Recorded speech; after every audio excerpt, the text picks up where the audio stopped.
Hello दोस्तों, मेरा नाम है सुदर्शन कुमार। आज हम बात करने वाले हैं गरीनारो 12 माइक के बारे में।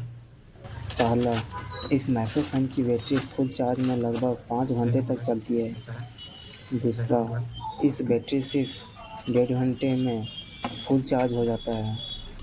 तीसरा, देखिए यह आज क्या माइक क्या करना पड़ता है लगभग इसको। 10 से माइक 15 का टेस्ट मीटर करेंगे कैसा है। तक की दूरी कनेक्ट रहता है। चौथा, इसमें रिसीवर और चार्जिंग दोनों टाइप सी का इस्तेमाल होता है। दो माइक है, देख सकते हैं।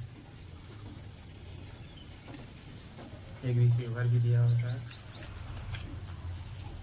ये वारंटी कार्ड है, इसको रखना है जब तक वारंटी ख़त्म नहीं हो जाता है। इसके अंदर से आपका माइक का टोपी है, दो माइक का, इसका दो वैसा सा देखिए। हाँ, ये मैं अमेज़ोन से लिया हूँ, 945 रुपये लगता है। अब आप फ्लिपकार्ट में लीजिएगा तो आपका 964 रुपये लगेगा। ये आवाज़ क्लियर जा रहा है। मैं इसका रेटिंग 10 में से 9 देना चाहता हूँ।